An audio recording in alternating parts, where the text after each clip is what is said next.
Hi there, welcome. This is Melissa Hall with QA Prep, and today I am interviewing Traci Lowenthal, who's a clinical psychologist in Redlands, California. And we are talking about something that's a little taboo, and I am so happy that Traci is one of the few people who is willing to share her story about this. We are talking about what you do when you get behind in notes and how do you get caught up. So, Traci, thank you for being a part of this and being willing to help out your fellow colleagues by sharing your story. Yes, thank you very much. I'm really happy to participate. I think this is super important for everyone to talk about. We need to stop being ashamed and just get it out there so we can address the issue. Totally. I completely agree. So, thank you for joining the campaign. Sure. Traci, first, why don't you just tell us a little bit about what you do? So, you are in a private practice. Right.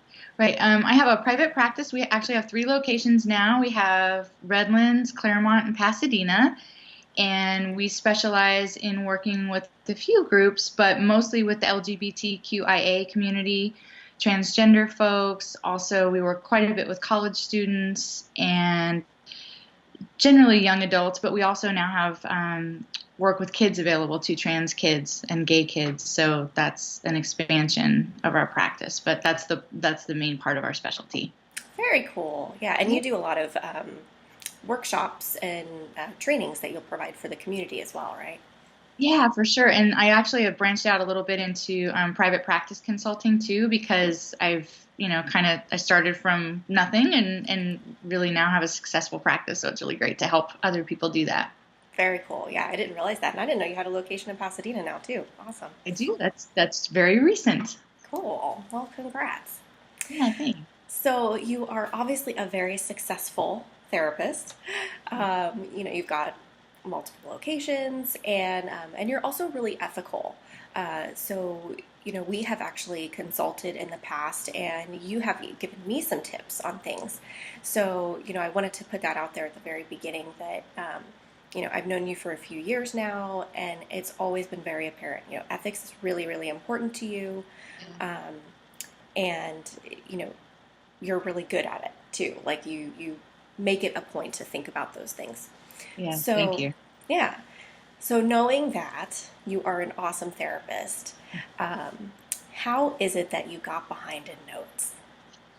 Oh, I think it's a bunch of things, but the two things that stand out to me is that in private practice, there's no defining structure, right? So because I'm my own boss, I can see a client, and if that's my last client of the day, there's no reason I need to stay at the office. I can go grab coffee or go pick up my child or whatever. So the structure for me is a big issue.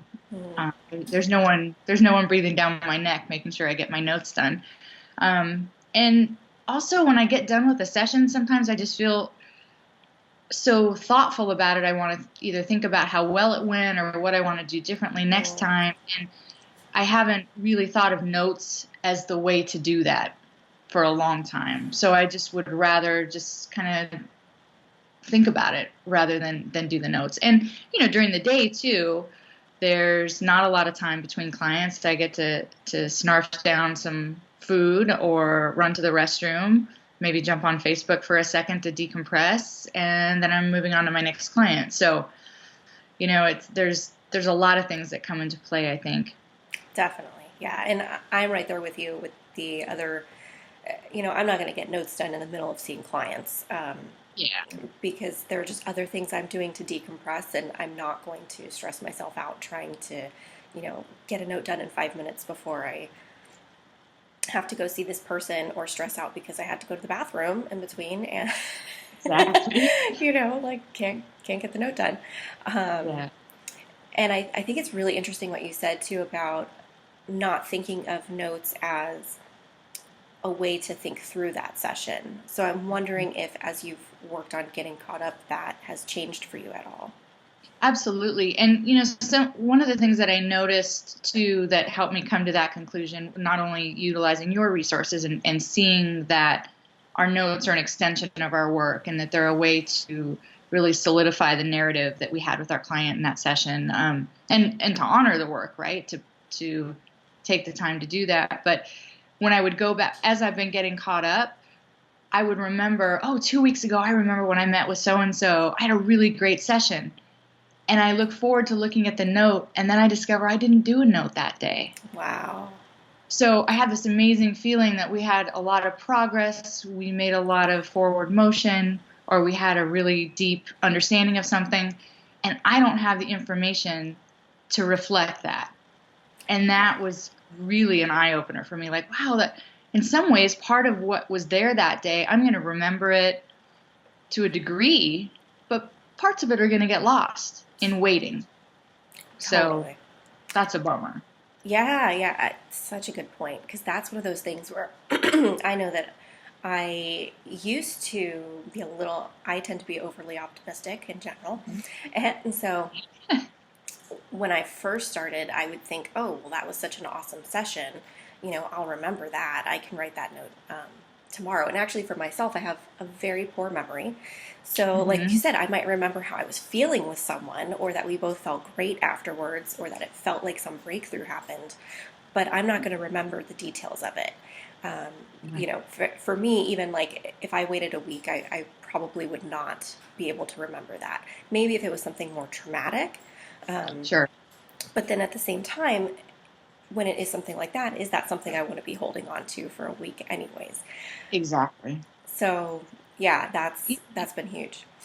Yeah, and it does a disservice not only to the client, but to us as clinicians, where we don't get to honor, like, wow, that was a really great insight that I helped the client achieve.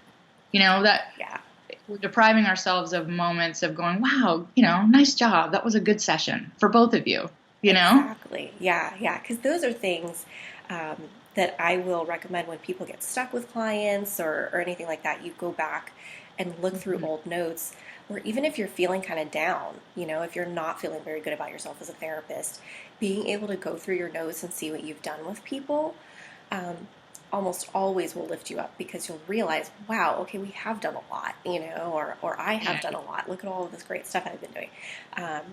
So yeah, having it sort of written down in history is a benefit to everyone. Yeah, for sure. And I've really appreciated that advice too. That has been useful to me too, to go back on clients that maybe I'm struggling with. I go back and look at their notes like you've recommended, and I see that and I go, oh wait, she's right. I did do some good work, or the client really, there was this huge achievement that I'd forgotten about, Yeah. Awesome. Well, now because I think it's really common, because I talk to plenty of therapists who tell me this stuff, right? That, you're behind. It's sort of like anything, right? People don't come to therapy as, the first week that they're feeling a little depressed. Right. So a lot of people, you'll start to get a little bit behind, and then you're like, oh, okay, I need to get caught up. Maybe you go in on a Saturday and do a couple hours and do something, and but don't get completely caught up, and then it builds, right? So for you, at what point did you decide, or what was the catalyst that made you decide, okay, I need to do something about this now, and like really make a plan? Yeah, and that's happened more than once, because obviously I've gotten behind more than once. So I think the first time it happened, I got a request from Social Security and that was, I don't know if I can swear on your video, but that was in a shit moment. I was like, oh my God, oh shit, what am I going to do? So that was an awakening. And then I got another one a couple months later for a different client. Oh, wow. Okay. So those two things happened, I think, 2 years ago. And that got really, really caught up on everything, because that scared the heck out of me. And then I think having employees, because I'm creating policies now for what they have to do. And I have a rule now that 10 days, we can't be more than 10 days behind on our notes. And so there was this cognitive dissonance for myself when I'm saying, do what I say and not what I do. That didn't seem appropriate. So kind of there was a little guilt in motivating that. But, really realizing in my past, I was a legal secretary. And so I kind of operate from a liability perspective in a lot of ways. And so just pretending for a moment that I'm being cross-examined, and someone saying, so Dr. Lowenthal, is it standard practice in your industry to be 6 months behind on notes? Yeah. Yeah. Yeah. And you'd be So like, well, I don't think so. not hopefully it is, but it's not open, you know. So just trying to remind myself that this is a good thing for my business, for my clients, and as an example to my employees. So those things, and seeing all of your resources online, and using those, it's like, oh, okay, this is okay to be behind. I need to get caught up though, and there's ways to do that. And Yeah, exactly, exactly. And it's, it helps yourself out a lot too because it's always this dark cloud hanging over your head. Even absolutely. if it's something that you're avoiding, you know, oh, I could stay and work on this a little bit, but I really need to get home, or I'm really tired today, or whatever. But then the next day, you think, oh, why didn't I? Then you end up not getting in early and see a bunch of clients again, and you're like, oh, I didn't do it yesterday, and now I'm not going to do it today. And Right. Right. And then it just builds, and it becomes kind of suffocating, you know. It's yeah, this feeling. yeah. Well, how did you go about creating a plan to catch up? Well, it's an evolving process, but I think in the last couple months I got pretty behind again, and my intern had gotten pretty behind, and so we recognized that. We just sat down and talked about it and said, okay, well, what do we need to do? What structure do we need to put in place to help us both get caught up?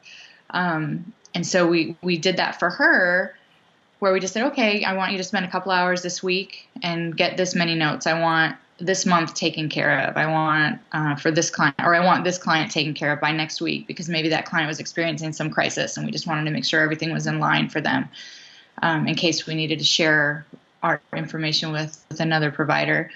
So we would kind of prioritize who needed to be caught up first Mm-hmm. and do that. The other thing that's been really motivating is I want to switch from one software company to another, Ah, and I'd like to do that in January. That feels like a clean break to do that at the beginning of the year. And so that's my motivation right now, is to be completely caught up so that we can transfer everything in January. totally. Yeah. So utilizing the outside influences to That motivate yourself. Yeah. exactly. And the other thing, it feels really good to be caught up. When I'm caught up, I feel like a badass, because I'm like, yes, got it all done, and that's a Totally. great feeling. Yeah, yeah. And once you're caught up, it's not, if you create a structure around it, and that's one of the big things I always talk about with people is, not only catching up, but creating a structure to stay caught up and implementing that while you're catching up. Right. Because once you have that in place, it can be pretty easy to stay up with notes, as long as you're disciplined. So that's the key. Are there any things that you've implemented to keep yourself accountable, or to implement more discipline so that you can stay more caught up, or as you're implementing the catch-up plan? Right. So my catch-up plan involves doing notes the same day currently, and then doing 15 or 20 minutes a day catching up. So if I see Cool. 4 clients today, I'm going to make sure I do all 4 of those notes by tomorrow, in addition to doing 15 to 30 minutes of time catching up on the old ones. So creating a situation where I can't get any farther behind while adding work to get the backlog caught up. Yeah, perfect. And I like that. There are a bunch of different strategies you can use, but just having a set amount of time where you work on it each day, I mean that's pretty doable. Yeah. It's not too painful. Yeah, and I set the timer on my phone and I do it. And sometimes, right before the end of the timer, I'm already like itching to be finished because I have a short attention span. But then I feel accomplished. Awesome. Yeah. And have you reached out for any support or talked with any colleagues about it just to get support or for help? Mostly you, your services and the things that you post. And I love all the free resources that you provide to folks. It makes it such an achievable thing, and it's not a taboo at that point. It's like, oh, look, that's out there online and other people are commenting on it. I think I may have posted in one of the Facebook groups too, like, okay, I'm Oh super yeah. behind, who's with me? Yeah, and actually, and you did. I didn't remember who was the original poster, but a bunch of people responded to that and were like, "Oh, me too, me too, me too." I'm so glad you said that, that kind of thing. Yeah, and I feel like, in some ways, using a resource like that, or maybe joining a group, like a catch-up group. I think you're going to offer that soon, Yeah, right? yeah. Yeah, that's really great because then there's accountability. Then there's someone else out there that you can say, "Hey, I got 10 notes done today. What about you?" And Hmm. that makes it fun. To me, if there's I don't know if this works for everybody, if there's an aspect of competition to it, I'm going to do it, Yeah. Well, most of us are high achievers, right? So Yeah. that nice combination of competition and support too. Yes, exactly. Um, So it's not, yeah, it's a friendly competition. Like, yeah. hey, I'm gonna jab you a little bit to get some done, and you can help me. Exactly, exactly. Because Yeah. like you said at the very beginning, that's sort of what initiated getting behind is the fact that you're all by yourself and nobody is watching over you, and it's an awesome thing. But then you don't have the other benefit, like your employee has, where you're on top of her so that she can get Right. caught up. And it does sound like you've had at least the two of you can kind of get together and support one another. Um, Hmm. Obviously, you're supporting her a little bit more, but you have someone to work on this with. Right. Right. Oh, and one other strategy I wanted to mention that you gave me the idea for, and it's worked really, really well for Oh, me, cool. is the concurrent intakes. Ah, Uh, so I have my laptop and I do an intake with my client, and I use the software and I answer all those questions with my client. And I know a lot of therapists are not comfortable with that, and I was really unsure about it at first too. But it has saved hours and hours of time because I don't have intakes sitting in my drawer becoming another burden of time for me to catch up on. And clients don't mind. absolutely. I just say, hey, for our first time together, I'm going to be using my laptop. I normally won't, but I want to do this as efficiently as possible and get all your information. And nobody seems to mind. I haven't had anybody have any adverse reactions to that. Yeah, and that's been my experience as well. Is that as long as you communicate with people, right? And that's what we can all do. So you just, excuse me, you just tell them what's going on. So I'll say Yeah. if I'm taking a little bit longer to like write something or type something, I'll say, oh, I just wanted to get that. Just give me a second here. Um, Right. so as long as you're still talking with people, and you set it up in a way so that you're facing them and everything, and it doesn't have to feel as distant as people might originally think. Right. And I just have my laptop in my lap. And Yeah. so I'm still able to make eye contact and pause and do all the attending kinds of things that we need to be doing, but still getting their information down. And I think so many people are comfortable with technology now. I mean, even when you go to a doctor, they're taking notes on their computer, a physician. Yeah, yeah, it's not so unusual. Yeah. Yeah, Yeah. that's a huge one, because those are a lot of things. That's a lot of things to keep in your memory if you Hmm. try to write it later, and it's a lot of information, so it can take longer. Awesome. Right. And yeah, that was probably my favorite tip from you was to do that.